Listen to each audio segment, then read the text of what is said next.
아따, 주인님들. 오늘도 잘 지내셨소? 춘심이가 또 재미나게 들려드릴 이야기가 있으니께 얼른 앉으시고 귀 쫑긋 세워두소.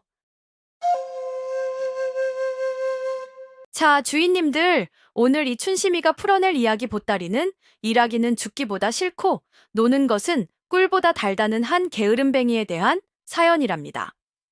이야기의 시작은 흙냄새 물씬 풍기는 어느 조용한 시골 마을에서부터 비롯된답니다. 그 마을에 최만복이라는 이름의 젊은 사내가 살고 있었지요. 그의 하루는 남들이 밭을 갈고 논을 매러 나간 뒤 해가 중천에 떠서야 겨우 시작되었습니다. 그는 무거운 눈꺼풀을 억지로 들어 올리고는 대청마루에 큰 대자로 벌러덩 누워 하품을 쩍 하고 내뱉는 것으로 하루를 열었지요.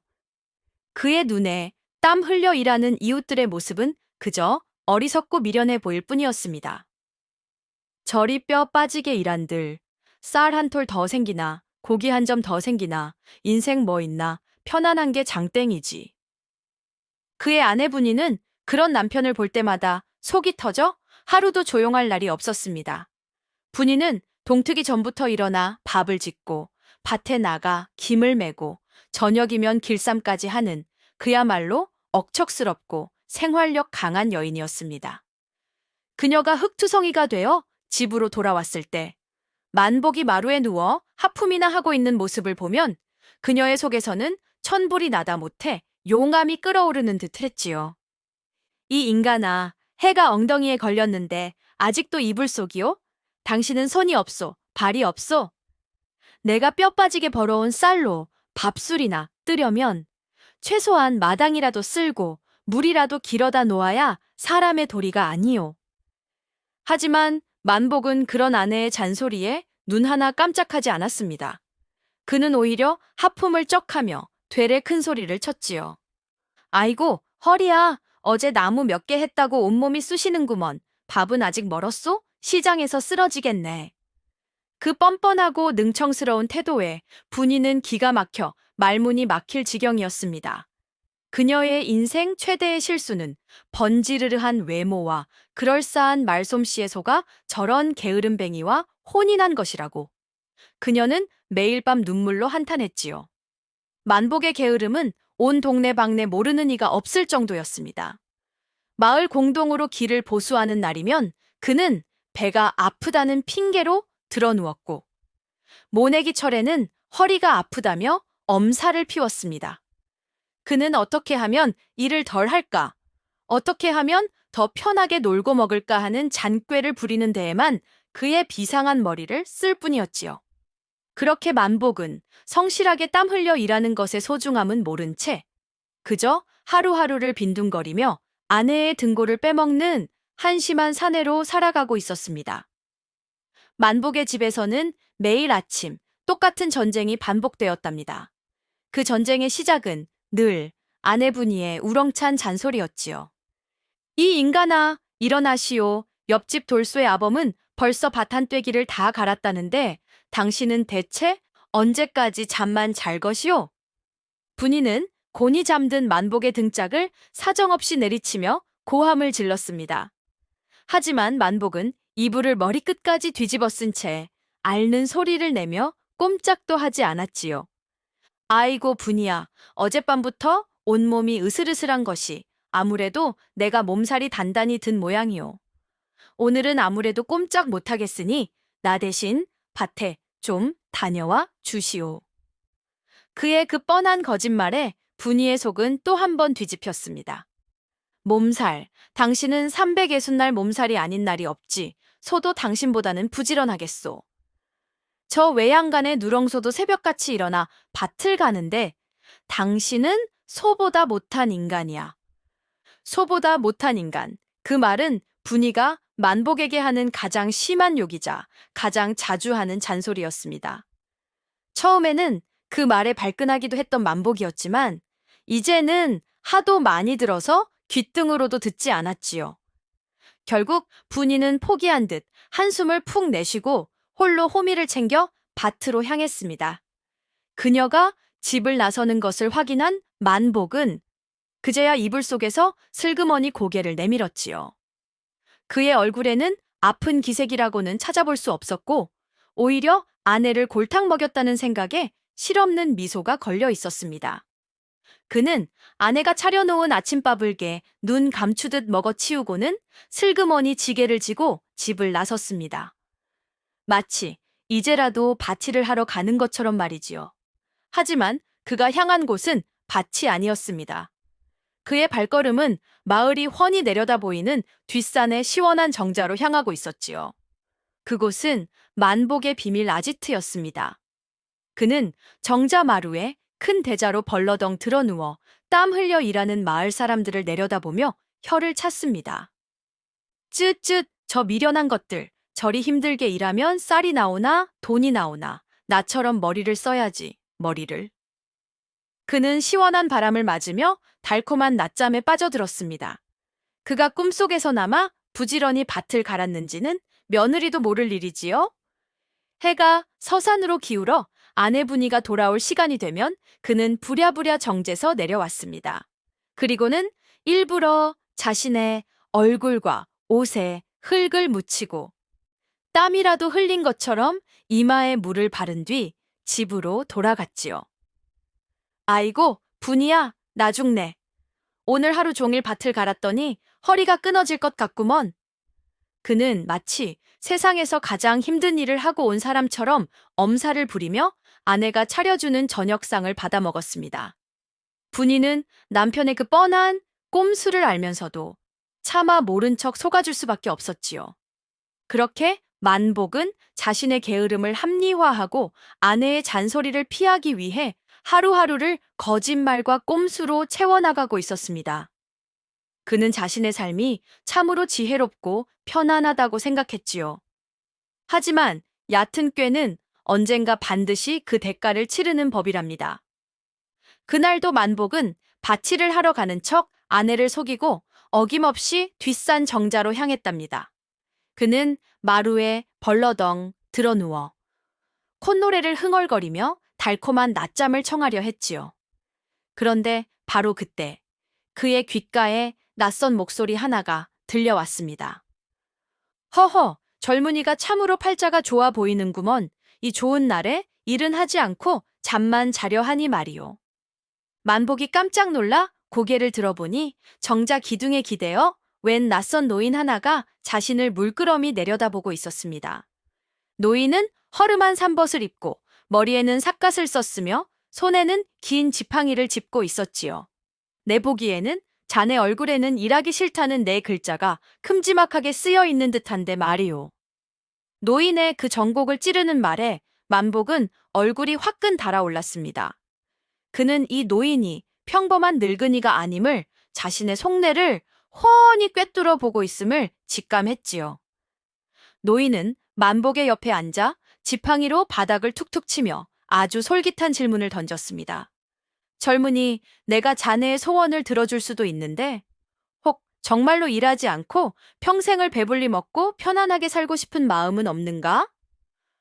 아이고, 게으름뱅이에게 이보다 더 달콤한 유혹이 또 어디 있겠소이까. 만복은 그 말을 듣자마자 귀가 번쩍 뜨이고 눈이 휘둥그레졌습니다. 그는 조금 전까지의 경계심은 까맣게 잊어버리고 노인의 바짓가랑이를 붙잡고 매달렸지요. 예? 예, 어르신 정말이옵니까? 제발 제게 그 비법을 알려주십시오. 소원은 그것 하나뿐이옵니다. 일 안 하고 배불리 먹고 사는 것. 그것이 제 평생의 꿈이옵니다. 만복의 그 간절하고도 한심한 모습에 노인의 눈빛이 기묘하게 빛났습니다. 그 눈빛 속에는 그를 가엾게 여기는 연민과 함께 그의 어리석음을 비웃는 듯한 차가운 조소가 함께 서려 있었지요. 좋다. 노인은 고개를 끄덕였습니다. 자네의 소원이 그리도 간절하다 하니 내 특별히 자네에게만 그 비법을 알려주지. 허나 세상에 공짜는 없는 법. 그 비법을 얻으려면 작은 대가를 치러야 할 것이야. 그래도 괜찮겠느냐? 괜찮고 말고요. 그 대가가 무엇이든 소인은 기꺼이 치르겠사옵니다. 만복이 자신의 제안을 덥석 물자 노인은 의미심장한 미소를 지으며 자신이 메고 있던 낡은 행낭을 풀었답니다. 그리고는 그 안에서 아주 기이하고도 불길한 물건 하나를 꺼내 보였지요. 그것은 바로 진짜 소가죽을 기묘하게 이어 붙여 만든 커다란 황소머리 탈이었습니다. 탈은 아주 정교하게 만들어져 금방이라도 살아 움직일 듯 생생했지요.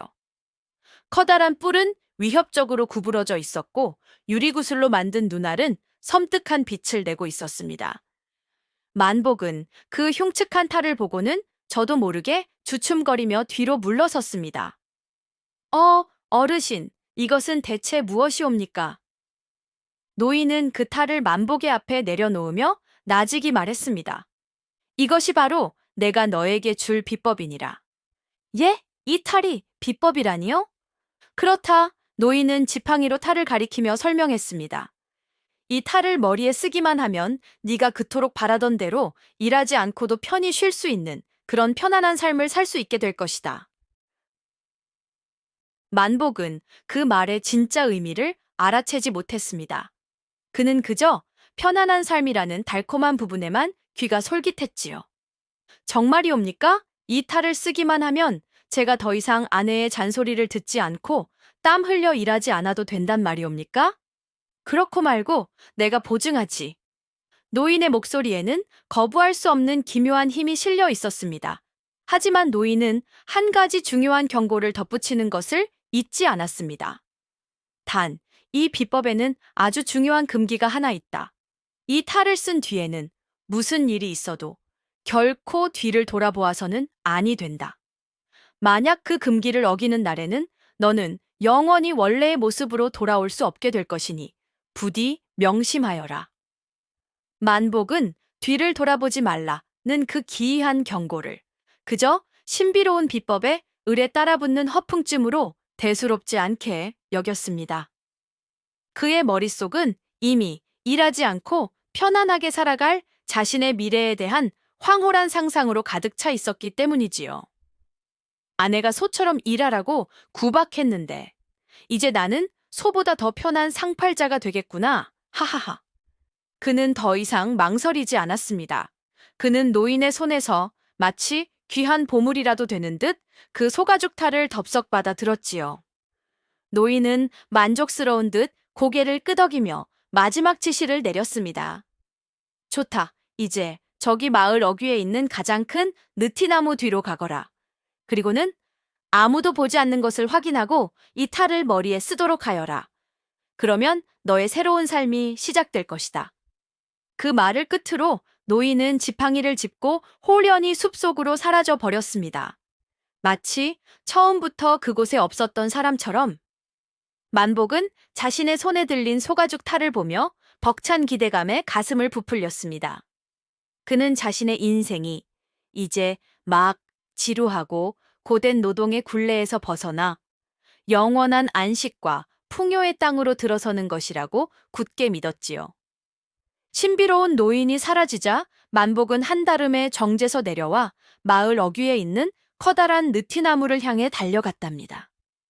그의 발걸음은 마치 장원급제라도 한 사람처럼 가볍고 의기양양했지요.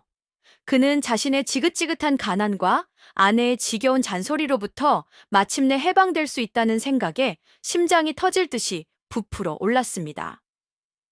느티나무 뒤 인적이 드문 곳에 다다른 그는 주변을 한번 휙 둘러보아 아무도 없는 것을 확인했습니다. 그리고는 떨리는 손으로 그 기이한 황소 가죽 탈을 자신의 머리 위로 천천히 들어 올렸지요. 탈을 쓰는 바로 그 순간이었답니다.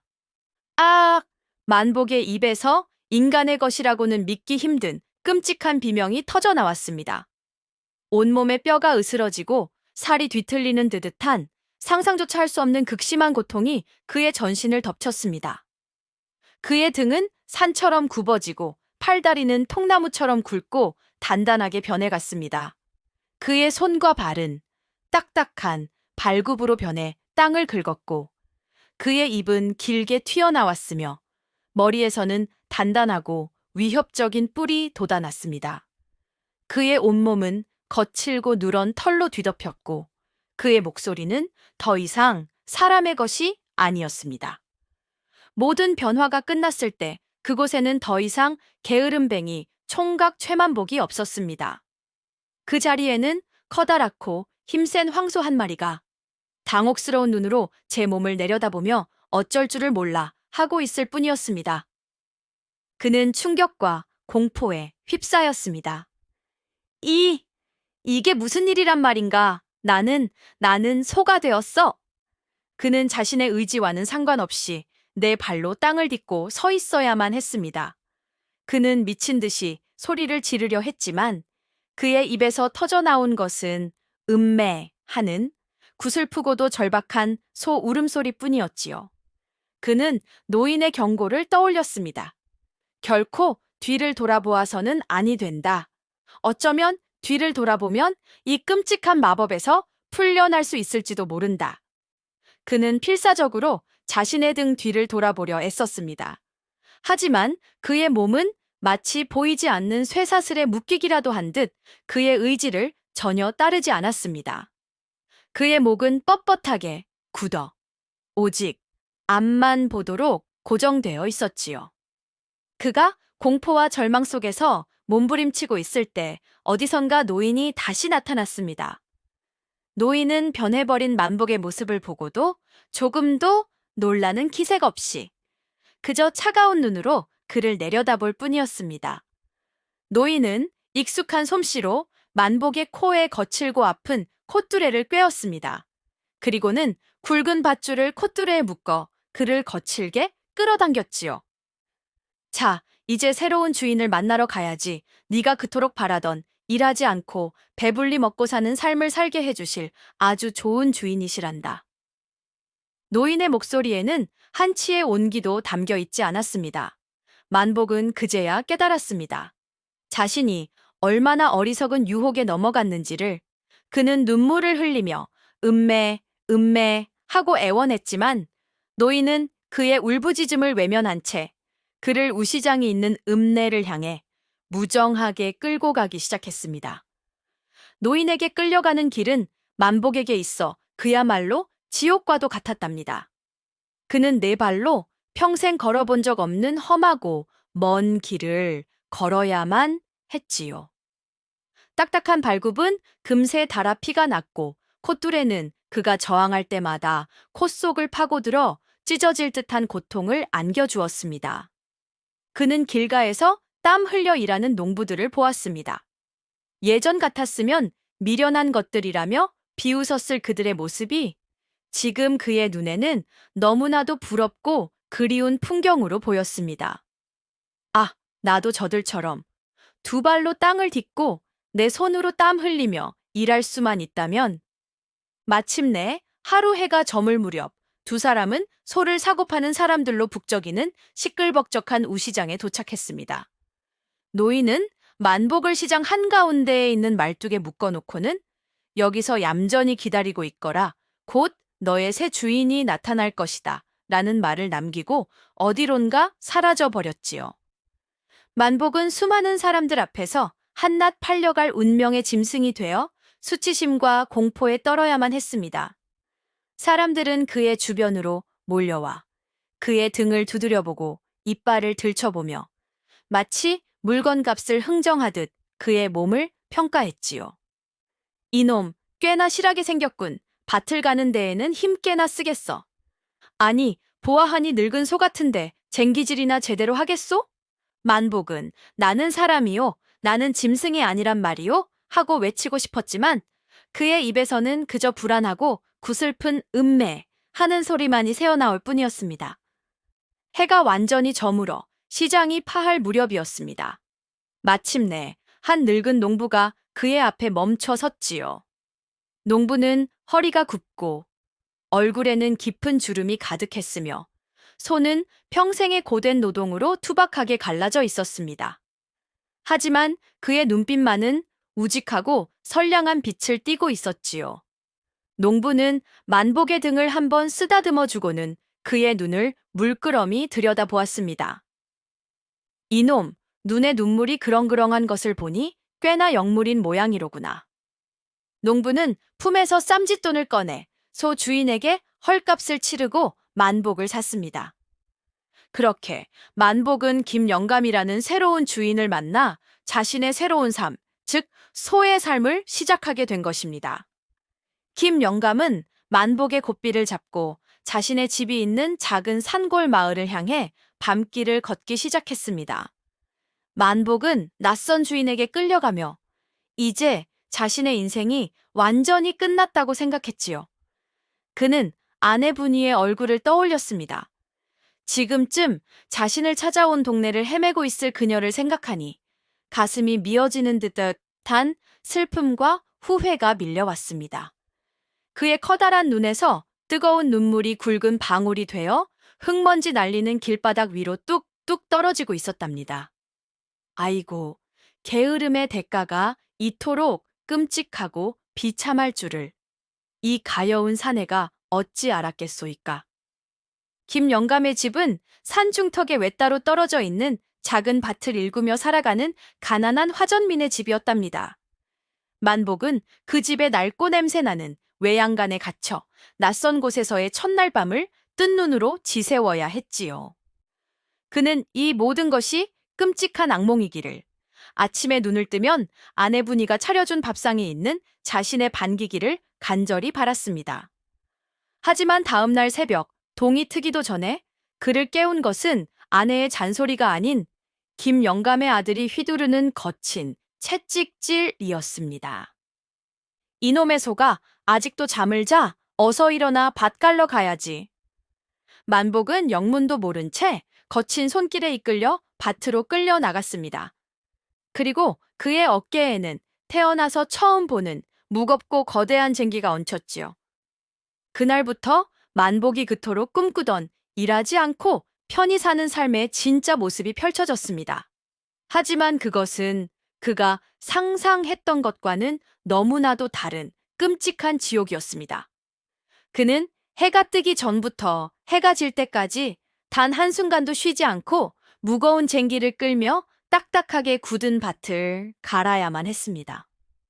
그의 어깨는 쟁기의 무게에 짓눌려 살이 벗겨지고 피가 났습니다.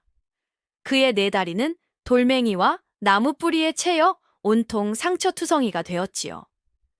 조금이라도 걸음이 느려지거나 게으름을 피우려 하면 어김없이 김영감의 아들이 휘두르는 날카로운 채찍이 그의 등짝을 후려쳤습니다. 이랴, 이 게으른 소 같으니 어서 가지 못할까? 만복은 고통과 억울함에 몸부림쳤습니다. 나는 게으른 소가 아니다. 나는 사람이다. 하지만 그의 울부짖음은 그저 힘없는 소 울음소리가 되어 허공에 흩어질 뿐이었지요. 그는 평생 동안 해본 적 없는, 아니, 상상조차 해본 적 없는 극한의 육체 노동에 시달려야 했습니다. 땡볕 아래에서는 숨이 턱까지 차올랐고, 비가 오는 날에는 질퍽이는 진흙탕에 발이 빠져 허우적거려야 했습니다. 그는 비로소 깨달았습니다. 자신이 그토록 경멸했던 소처럼 일하는 삶이 얼마나 고되고 힘겨운 것인지를, 그리고 자신이 아내분이에게 얼마나 큰 짐을 지우고 얼마나 큰 고통을 주었는지를 뼈저리게 느끼게 되었지요. 그는 밭을 갈며 저 멀리서 호미질을 하는 아낙네들의 모습을 보았습니다. 그는 그 모습 위로 늘 흙투성이가 되어 집으로 돌아오던 아내 분이의 지친 얼굴을 떠올렸습니다. 그리고는 자신의 이기심과 게으름에 참을 수 없는 부끄러움과 후회의 눈물을 흘렸답니다. 하루의 고된 노동이 끝나고 해가 저물어 캄캄한 밤이 찾아오면 만복은 녹초가 된 몸을 이끌고 다시 외양간으로 돌아왔답니다. 그는 너무나도 지쳐 당장이라도 쓰러져 잠들고 싶었지만 그의 뱃속에서는 꼬르륵 소리가 요란하게 울려댔지요. 그래, 고생한 만큼 저녁이라도 배불리 먹어야지. 분이가 해주는 따뜻한 쌀밥에 구수한 된장찌개. 아, 생각만 해도 군침이 도는구나. 그는 헛된 기대를 품고 자신의 밥그릇, 즉 쇠죽통 앞으로 다가갔습니다. 하지만 그의 앞에 놓인 것은 그가 그리워하던 따따도찬 마법의 때 치인데서 손짓 산책에 가위당해. 아니요. 서서히 쇠죽통 안에는 거칠고 뻣뻣한 집단과 고소한 냄새는커녕 시큼한 냄새가 나는 콩깻묵이 아무렇게나 뒤섞여 있었을 뿐이었지요. 그것이 바로 그가 앞으로 평생을 먹고 살아야 할 여물이었습니다. 만복은 자신의 눈을 의심했습니다. 이것을 먹으라고 사람이, 아니 소가 어떻게 이런 것을 먹는단 말인가. 그는 굶주림에 어쩔 수 없이 지푸라기 몇 가닥을 입에 넣고 씹어 보았습니다. 하지만 그것은 모래를 씹는 것처럼 거칠고 맛이 없었으며 도저히 목구멍으로 넘길 수가 없었지요. 그 순간 그의 눈앞에 아내분이가 차려주던 밥상의 모습이 아른거렸습니다. 비록 가난한 살림이라 반찬은 늘 소박했지만 그녀가 갓 지어준 따끈한 쌀밥은 얼마나 윤기가 자르르 흘렀으며 그녀가 끓여준 시래기국은 또 얼마나 구수하고 맛있었던가. 그는 늘 반찬이 이게 뭐여? 고기 반찬은 없소? 하며 투정을 부리기만 했었지요. 그는 깨달았습니다. 자신이 당연하게 여겼던 그 모든 것들이 사실은 아내가 새벽부터 밤늦게까지 땀 흘려 일한 고된 노동의 대가였다는 것을, 그리고 자신은 그 고마움을 조금도 알지 못한 채 불평과 불만만을 늘어놓았던 배은망덕한 남편이었다는 것을. 음매. 만복의 커다란 눈에서 뜨거운 눈물이 굵은 방울이 되어 뚝뚝 떨어져 내렸습니다. 그는 자신의 눈물을 쇠죽통 안에 거친 여물 위로 쏟아내며 서럽게, 너무나도 서럽게 울었습니다. 그는 아내가 그리웠습니다. 아내가 차려주던 밥상이, 아내의 따뜻한 온기가, 그리고 자신을 향해 퍼붓던 그 지겨웠던 잔소리마저도 사무치게 그리웠습니다. 그는 굶주림과 슬픔 속에서 깨달았습니다. 자신이 노인에게 소가 된 것이 아니라는 것을. 그는 이미 아내의 헌신에 기생하며 아무런 책임감도 고마움도 모른 채 살아가던 사람의 탈을 쓴 소나 다름없었다는 것을. 그날 밤 만복은 처음으로 눈물에 젖은 거친 여물을 억지로 삼키고 또 삼켰습니다. 그것은 단순한 음식이 아니었습니다. 그것은 바로 그가 치러야 할 게으름과 어리석음의 대가였던 것입니다. 만복의 고되고 서러운 소의 삶 속에도 아주 작고 따뜻한 한 줄기 위안이 찾아왔답니다. 그것은 바로 주인 김영감의 어린 손자, 도리라는 아이였습니다. 도리는 이제 갓 7살이 된 순수하고 마음씨 고운 아이였습니다.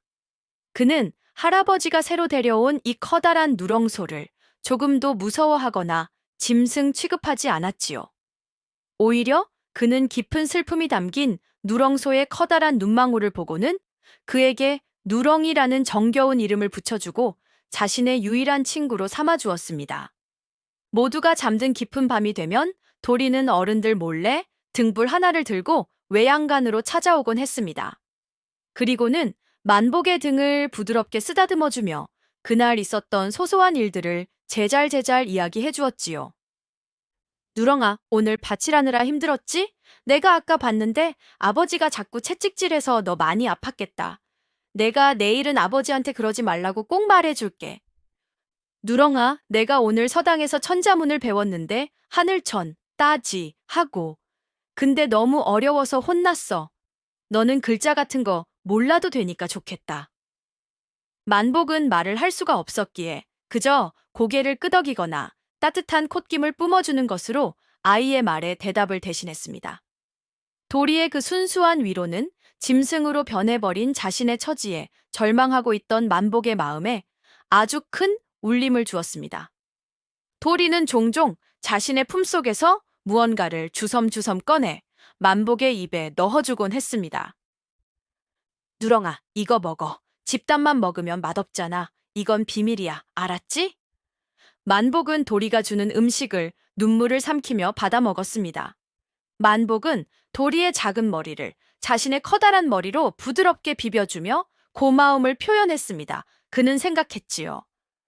내가 만약 사람의 몸으로 돌아갈 수만 있다면 이 아이의 은혜는 평생 잊지 않으리라.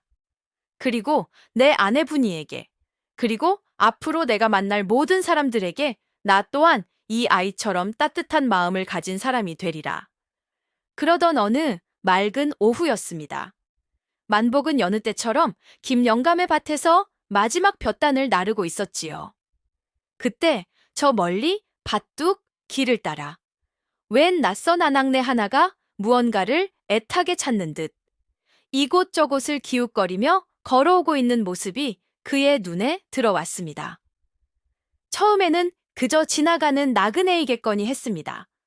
하지만 그 아낙네가 점점 더 가까이 다가오자 만복은 자신의 심장이 쿵 하고 바닥으로 떨어지는 듯한 충격을 받았습니다.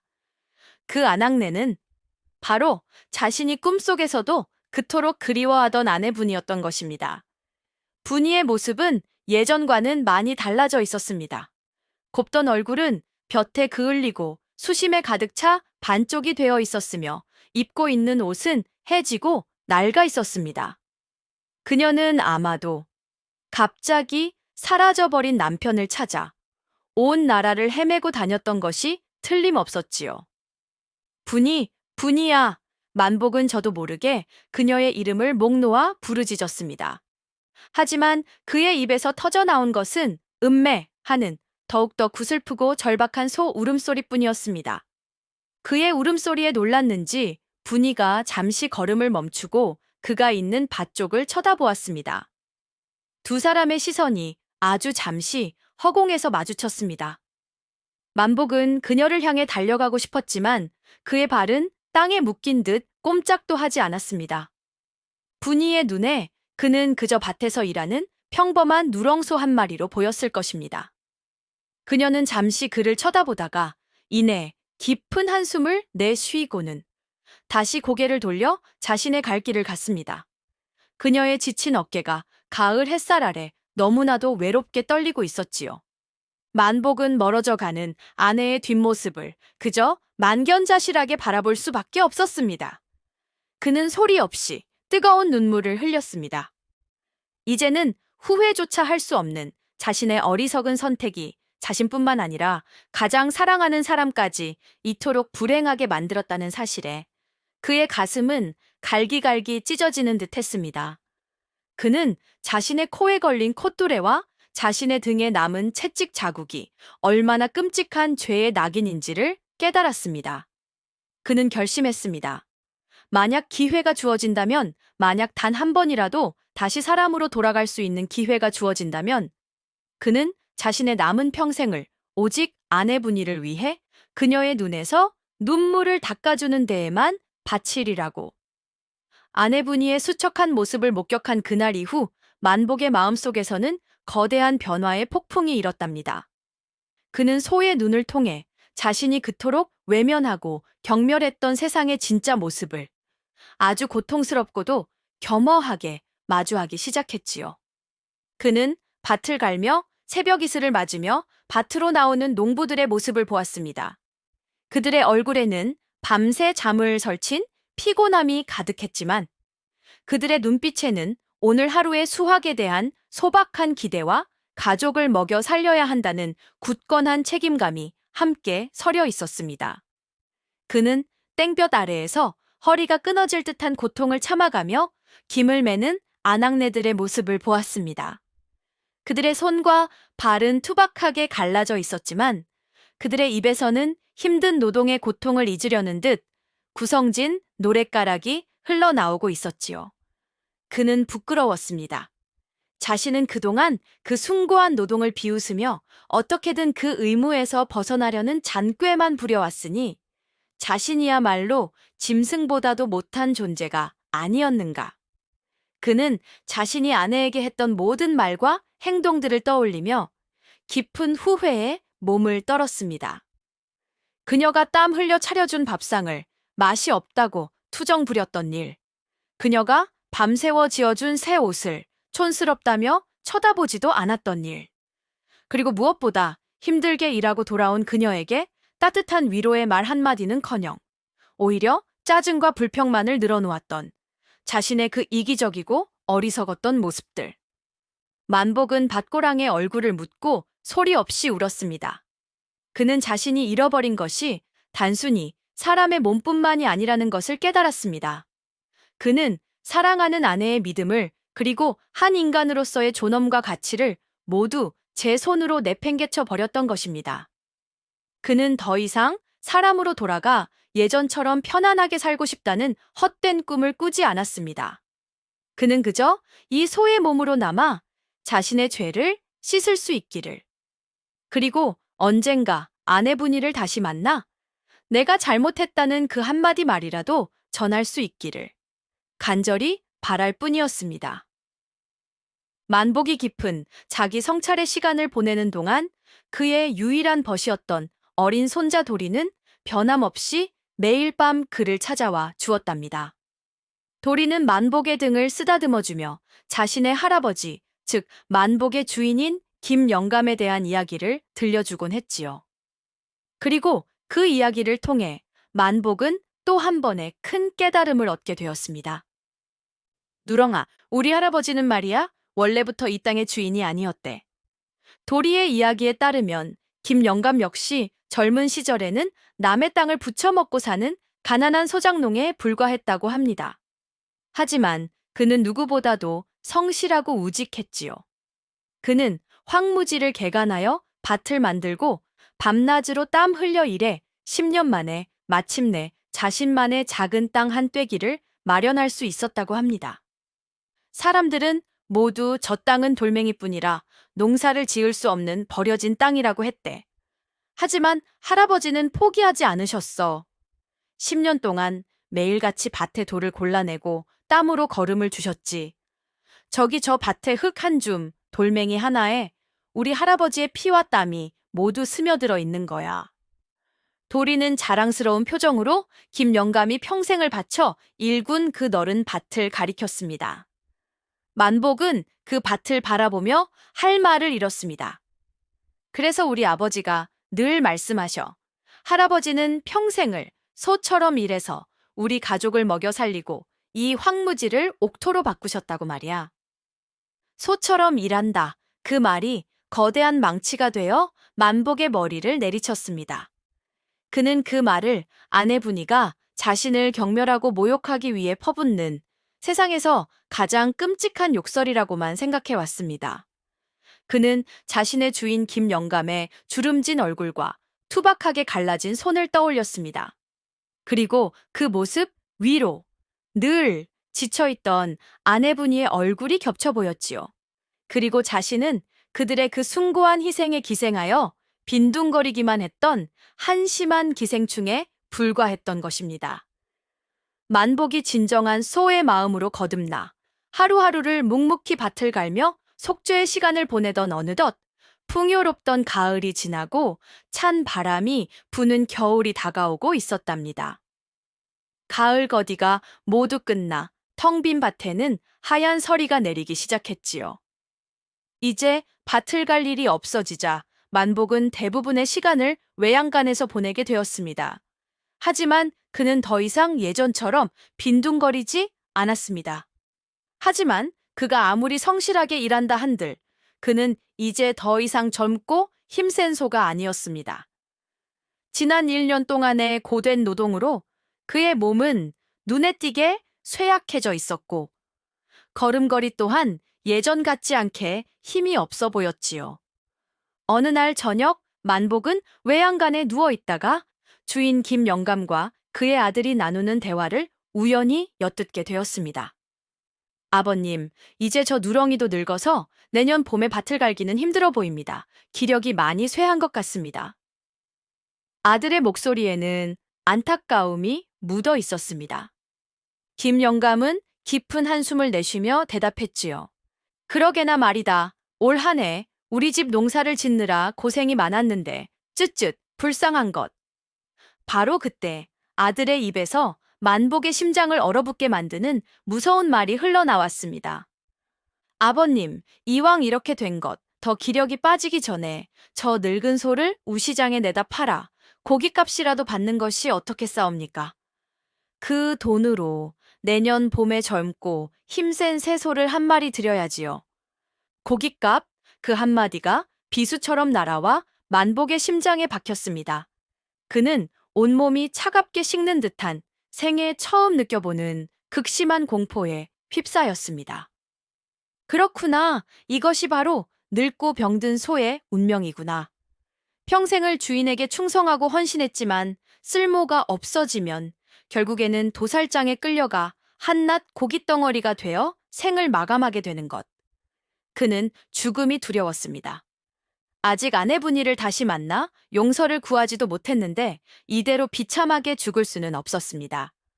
그는 공포에 질려 외양간 구석에서 온몸을 사시나무 떨듯 떨기 시작했지요. 김 영감은 아들의 현실적인 제안에 아무런 대답도 하지 못하고 그저 묵묵히 담배만 태우고 있을 뿐이었습니다. 그의 마음속에서도 평생을 함께 해온 늙은 소에 대한 연민과 가난한 살림을 꾸려나가야 하는 가장으로서의 현실적인 고민이 치열하게 싸우고 있었던 것이겠지요. 만복에게는 그 밤이 세상에서 가장 길고 어두운 밤이었습니다. 그는 뜬 눈으로 밤을 새우며 자신의 코앞까지 다가온 차가운 죽음의 그림자를 온몸으로 느끼고 있었습니다. 아이고, 이를 어쩐단 말이오. 우리 만복이가 이대로 허무하게 죽음을 맞이하게 되는 것은 아닌지 가슴이 철렁 내려앉는구려. 다음 날 아침, 만복은 마치 사형 선고를 기다리는 죄수처럼 공포에 떨며 외양간에 웅크리고 있었답니다. 김 영감의 아들이 자신을 우시장으로 끌고 갈 밧줄을 들고 언제 들이닥칠지 모른다는 생각에 숨조차 제대로 쉴 수가 없었지요. 그런데 그의 앞에 나타난 것은 김 영감의 아들이 아니라 눈이 퉁퉁 붓도록 울어서 빨개진 어린 손자 도리였습니다. 도리는 외양간으로 달려오자마자 만복의 커다란 목을 끌어안고 서럽게 울음을 터뜨렸습니다. 누렁아, 가지마. 가면 안 돼. 아버지가 너를 팔러 간대. 그러면 나쁜 아저씨들이 너를 잡아먹을 거야. 도리는 간밤에 할아버지와 아버지가 나누는 대화를 모두 엿들었던 것입니다.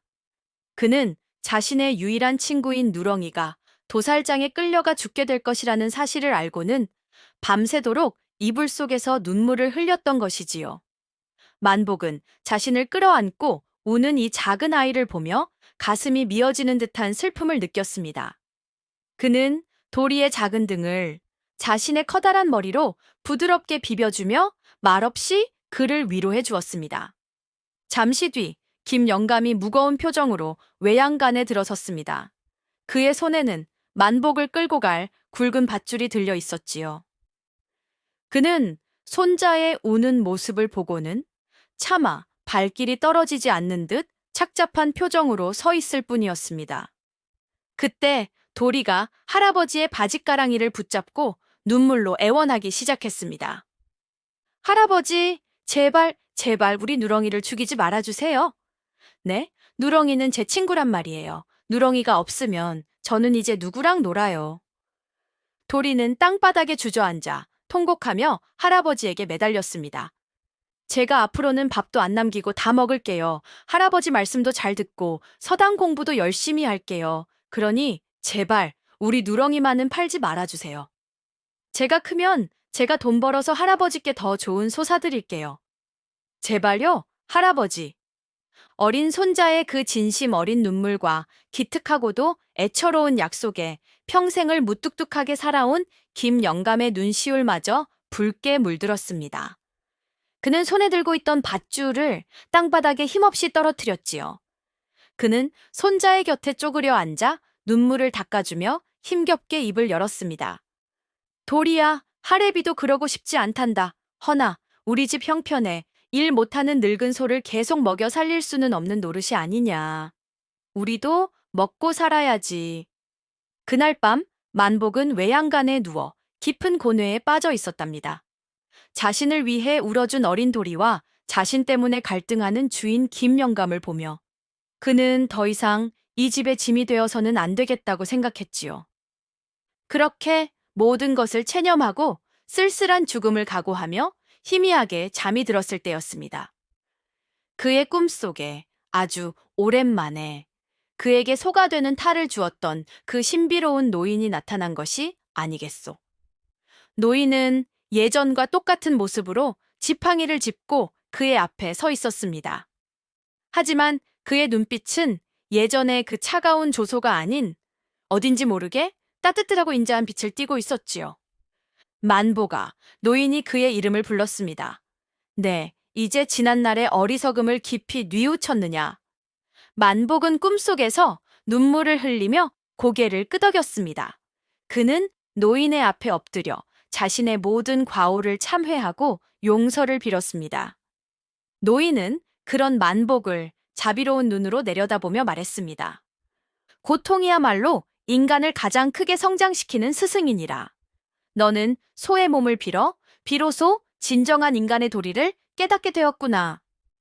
하늘이 너의 그 진심 어린 뉘우침을 가상히 여겨 내게 마지막 기회를 주기로 하셨다. 기회라니요? 어르신, 만복이 떨리는 목소리로 물었습니다. 노인은 그의 곁에 앉아 아주 중요한 비법을 알려주었습니다. 잘 듣거라. 네가 진정으로 과거의 게으른 삶을 버리고 땀 흘려 일하는 성실한 인간으로 다시 태어날 각오가 되었다면 내가 너를 구원할 길을 알려주마. 노인은 밭에 심겨 있는 하얀 물을 가리키며 말했습니다. 내일 아침 해가 뜨기 전에 저 밭으로 가거라. 그리고 네가 지난 1년 동안 흘렸던 그 후회의 눈물, 그리고 너를 아껴준 이들에 대한 감사의 눈물을 떠올리며 그 눈물로 밭의 물을 깨끗이 씻어 한 입 베어 먹어라. 그러면 너를 올가매고 있던 모든 저주가 풀리고 너는 다시 사람의 몸을 되찾게 될 것이다. 눈물로 물을 씻어 먹어라. 그 기이하고도 시적인 비법에 만복은 잠시 어리둥절했습니다. 노인은 말을 맺었습니다. 허나 만보가 이것은 하늘이 주는 마지막 기회이자 마지막 시험이다. 만약 내 마음속에 아직도 게으름과 이기심이 남아있다면 그 문은 너를 구원하는 약이 아니라 너의 숨을 끊는 독이 될 수도 있을 것이니 부디 내 진정한 마음을 걸고 선택하여라. 그 말을 끝으로 노인의 모습은 새벽 안개처럼 희미하게 사라져 버렸습니다. 만복은 잠에서 깨어났습니다. 그의 온몸은 식은 땀으로 흠뻑 젖어 있었지요. 꿈은 너무나도 생생하여 마치 현실처럼 느껴졌습니다. 그는 자신의 앞에 놓인 이 마지막 기회를 과연 어떻게 받아들여야 할지 떨리는 마음을 진정시킬 수가 없었답니다. 꿈에서 깨어난 만복은 한치의 망설임도 없었답니다. 노인의 말이 진실이든 혹은 자신을 시험하는 또 다른 함정이든 그에게는 이것이 마지막 기회라는 것을 직감했기 때문이지요. 그는 더 이상 잃을 것이 없었습니다. 그는 기꺼이 자신의 모든 것을 걸고 이 마지막 시험에 임하기로 굳게 결심했습니다. 문제는 어떻게 이 튼튼한 외양간을 빠져나가 저 멀리 있는 무밭까지 가느냐는 것이었지요. 외양간의 문은 굳게 닫혀 있었고 그의 몸은 늙고 지쳐 예전 같은 힘을 낼 수가 없었습니다. 하지만 그에게는 이전에는 없었던 강인한 의지라는 것이 생겼습니다. 그는 아내분이를 다시 만나야 했습니다. 그는 자신을 믿어준 도리와 김 영감의 은혜에 보답해야 했습니다. 그는 다시 사람으로 돌아가 땀 흘려 일하는 존엄한 삶을 살아야만 했습니다. 그 간절한 염원이 그의 늙고 지친 몸에 마지막 남은 힘을 불어넣어 주었습니다. 그는 자리에서 벌떡 일어나 자신의 단단한 머리를 외양간의 낡은 나무 문에 있는 힘껏 들이받기 시작했습니다. 쿵, 쿵, 쿵! 둔탁한 소리가 고요한 새벽의 정적을 깨고 울려 퍼졌습니다. 그의 머리는 깨질 듯이 아팠고 뿔은 부러질 것 같았지만 그는 멈추지 않았습니다. 그는 자신의 과거를 부수고 새로운 미래를 열기 위해 필사적으로 문을 들이받고 또 들이받았습니다. 마침내 우지끈 하는 소리와 함께 낡은 나무 문이 부서져 내렸습니다. 만복은 자유의 몸이 되었습니다. 그는 뒤도 돌아보지 않고 도리가 늘 물을 숨겨두었던 저 멀리 밭고랑 끝에 있는 무밭을 향해 필사적으로 달려가기 시작했습니다. 그의 다리는 후들거렸고 숨은 턱까지 차올랐지만 그의 마음은 오직 하나의 목표만을 향해 뜨겁게 타오르고 있었지요. 그가 헉헉대며 무밭에 도착했을 때 저 멀리 동쪽 하늘이 희미하게 밝아오고 있었습니다. 해가 뜨기 전에 모든 것을 끝내야만 했습니다. 그는 밭에 쓰러지듯 엎드렸습니다. 그리고는 노인의 말대로 지난 1년 동안의 자신의 삶을 아주 천천히 그리고 아주 고통스럽게 되돌아보기 시작했습니다. 그의 눈앞에 아내 분이의 슬픈 얼굴이 스쳐 지나갔습니다. 자신을 위해 울어주던 어린 도리의 얼굴이 떠올랐습니다. 자신을 묵묵히 믿어주었던 김영감의 주름진 얼굴도 지나갔지요. 그는 자신이 저지른 어리석음과 자신이 받은 과분한 사랑에 뜨거운 눈물을 흘리지 않을 수 없었습니다. 그의 커다란 눈에서 굵고 뜨거운 눈물이 쉴 새 없이 흘러내려 땅에 떨어진 하얀 무 위를 흥건히 적셨습니다. 자신의 뜨거운 눈물로 흙먼지가 묻은 하얀 물을 깨끗이 씻어낸 만복은 마침내 마지막 결심을 굳혔답니다. 그는 더 이상 두려워하지 않았습니다. 이것이 설령 죽음으로 가는 길이라 할지라도 그는 인간으로서의 존엄을 되찾기 위한 이 마지막 시도를 기꺼이 받아들이기로 한 것입니다. 그는 떨리는 입으로 자신의 눈물이 묻은 물을 와삭 하고 크게 한 입 베어 물었습니다. 아삭하고 시원한 무의 즙이 그의 타는 목을 적시는 바로 그 순간이었답니다. 만복의 온몸에 처음 소가 되었을 때와는 비교할 수도 없는 훨씬 더 극심하고도 경이로운 변화가 일어나기 시작했습니다. 그의 굵고 단단하던 네 다리는 다시 길고 날렵한 사람의 팔다리로 변해갔습니다. 거칠던 누런 털은 솜털처럼 사라지고 매끄러운 사람의 살결이 드러났지요. 머리의 뿔은 스르르 사라지고 길게 튀어나왔던 입은 제자리를 찾았습니다. 모든 변화가 끝났을 때 그 자리에는 더 이상 늙고 지친 누렁소가 없었습니다. 그 자리에는 벌거벗은 몸으로 흙투성이 밭 위에 엎드려 기쁨과 부끄러움이 뒤섞인 눈물을 흘리고 있는 한 사내, 바로 최만복이 있었을 뿐입니다. 그는 떨리는 손으로 자신의 얼굴을, 자신의 몸을 더듬어 보았습니다. 틀림없는 사람의 몸이었습니다. 그는 자신의 입에서 소 울음소리가 아닌 사람의 목소리가 터져 나오는 것을 확인하고는 어린아이처럼 목 놓아 울었습니다. 살았다. 내가 다시 사람이 되었어. 그는 하늘을 향해, 땅을 향해, 그리고 자신이 알지 못하는 모든 존재를 향해 몇 번이고 머리를 조아리며 감사를 올렸습니다. 바로 그때 외양간이 부서지는 소리에 놀라 잠에서 깨어난 김영감과 도리가 밭으로 달려왔습니다. 그리고는 벌거벗은 차에 울고 있는 낯선 사내의 모습과 그 옆에 감쪽같이 사라져버린 누렁소의 흔적을 보고는 너무나도 놀라 그 자리에 우뚝 멈춰 섰지요. 누구시오 당신은? 우리 누렁이는 어디 가고? 만복은 부끄러움에 몸을 가리며 그들의 앞에 무릎을 꿇었습니다. 그리고는 지난 1년 동안 있었던 모든 기이한 사연을 눈물로 고백하기 시작했지요. 자신이 바로 그들이 거두어준 누렁소였음을, 그리고 자신이 얼마나 어리석고 게으른 인간이었는지를, 자신의 기이한 사연을 모두 고백하고 진심으로 용서를 구하는 만복의 모습에 김영감은 잠시 동안 아무 말 없이 그의 얼굴을 물끄러미 바라볼 뿐이었답니다. 그의 눈빛에는 놀라움과 함께 깊은 연민과 따뜻한 이해심이 담겨 있었지요.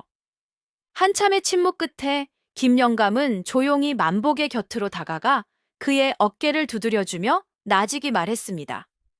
일어나게 젊은이, 자네야말로 그 어떤 현자보다도 더 큰 깨달음을 얻은 사람일세. 김영감은 자신의 낡은 겉옷을 벗어 벌거벗고 있는 만복의 몸에 덮어주었습니다. 사람이 살다 보면 누구나 실수를 하기 마련이지. 중요한 것은 그 실수를 깨닫고 다시는 반복하지 않으려는 그 마음가짐일세. 자네는 소의 몸을 빌어 땀의 가치와 헌신의 소중함을 뼈저리게 배우지 않았는가. 그러니 자네야말로 진정으로 노동의 가치를 깨달은 훌륭한 사람이 되었구먼. 김영감의 그 따뜻한 용서의 말에 만복은 다시 한번 뜨거운 눈물을 흘렸습니다. 어린 손자 도리 역시 처음에는 자신의 친구 누렁이가 사람이었다는 사실에 놀라 낯을 가리며 뒤로 물러섰지만 이내 만복에게 다가와 그의 손을 꼭 잡아주었지요. 이제는 소가 아니라 사람이니까 아저씨라고 불러야겠네. 아저씨, 다시는 소가 되면 안 돼요. 알았죠? 그 순수한 아이의 말에 외양간의 모든 사람들은 함께 웃음을 터뜨렸습니다. 김영감은 만복을 자신의 집으로 데려가 따뜻한 밥상을 차려주고 깨끗한 새 옷 한 벌을 내어주었습니다. 그리고는 품에서 쌈짓돈을 꺼내 그의 손에 쥐어주었지요. 자, 이것을 노잣돈 삼아 어서 자네의 아내가 있는 곳으로 돌아가게. 자네의 아내는 지금 이 순간에도 자네를 애타게 기다리고 있을 걸세. 만복은 김영감과 도리에게 몇 번이고 큰 절을 올리며 그들의 은혜에 감사를 표했습니다. 어르신, 그리고 도리야, 너희들의 은혜는 평생 잊지 않으마. 내가 다시 사람답게 살 수 있는 기회를 주었으니 반드시 성실하고 정직한 사람으로 살아가겠다. 그렇게 만복은 꼬박 1년 만에 자신의 집이 있는 고향 마을을 향해 새로운 발걸음을 내디뎠습니다. 그의 마음은 아내분이를 다시 만날 수 있다는 기대감과 함께 그녀에게 용서받을 수 있을까 하는 두려움으로 복잡하게 뛰고 있었습니다. 아이고, 과연 우리 분이 아씨는 소가 되었다 돌아온 이 기막힌 남편을 너그러이 용서하고 받아줄 수 있을까요? 꼬박 며칠을 걸어 만복은 마침내 꿈에 그리던 자신의 고향 마을에 도착했답니다. 1년 만에 다시 찾은 마을은 변한 것이 하나도 없었지만 그 풍경을 바라보는 만복의 마음은 이전과는 완전히 달라져 있었지요. 그는 예전에는 지겹고 답답하게만 느껴졌던 이 시골 마을이 얼마나 소중하고 그리운 곳이었는지를 새삼 깨닫고 있었습니다. 그는 떨리는 마음으로 자신의 낡은 초가집으로 향했습니다. 집이 가까워질수록 그의 심장은 금방이라도 터져 나올 듯이 세차게 뛰었지요. 분이가 아직 이곳에 있을까? 나를 기다리고 있을까? 마침내 그의 눈에 저 멀리 밭고랑에서 홀로 땀 흘리며 김을 메고 있는 낯익은 아낙네의 모습이 들어왔습니다. 바로 그의 아내 분이었습니다. 그녀는 1년 전보다 훨씬 더 수척해지고 늙어 보였지만 여전히 억척스럽게 그리고 꿋꿋하게 자신에게 주어진 삶을 살아내고 있었습니다. 그녀의 그 성실한 뒷모습을 보는 순간 만복은 더 이상 참지 못하고 뜨거운 눈물을 쏟아내며 그녀에게로 달려갔습니다. 분이야. 자신을 부르는 목소리에 분이가 깜짝 놀라 고개를 들었습니다. 그녀의 눈앞에는 지난 1년 동안 죽었는지 살았는지 생사조차 알 수 없었던 남편 만복이 눈물을 흘리며 서 있었지요. 분이는 순간 자신의 눈을 의심했습니다. 그녀는 들고 있던 호미를 떨어뜨리고 그 자리에 우뚝 멈춰 섰지요. 그녀의 얼굴에는 반가움과 원망, 그리움과 분노가 뒤섞인 복잡한 표정이 스쳐 지나갔습니다. 당신, 만복은 아내의 앞에 쿵 소리가 나게 무릎을 꿇었습니다. 그리고는 흙바닥에 이마를 대고 눈물로 자신의 모든 죄를 고백하기 시작했지요. 분이, 내가 잘못했소. 내가 사람이 아니었소.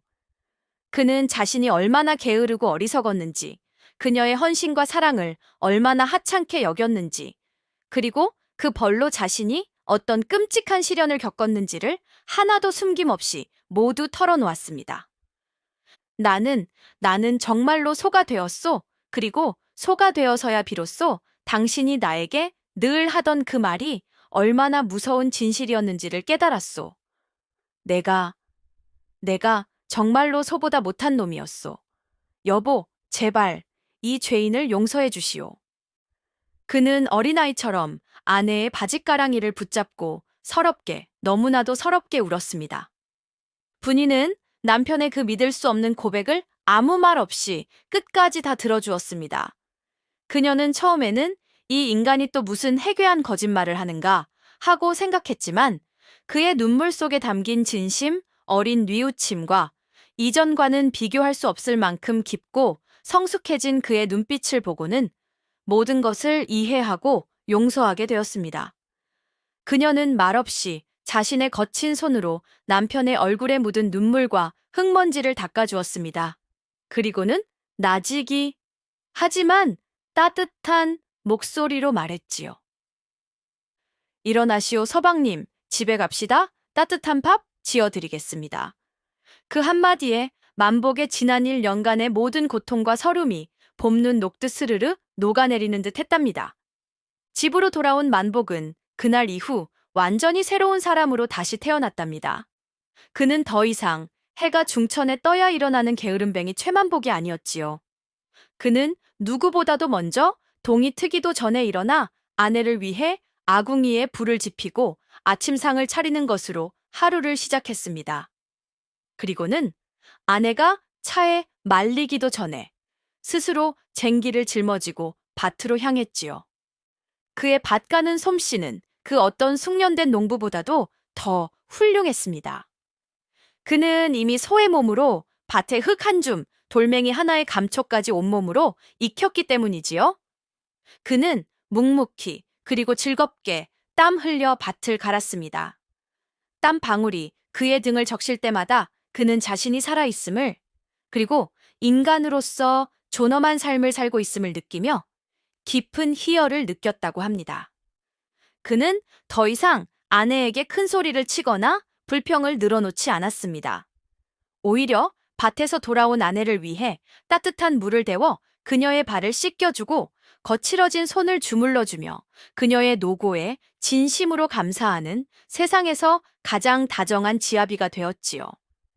그의 그런 변화에 아내분이는 처음에는 어색해하면서도 하루하루가 꿈만 같이 행복했습니다.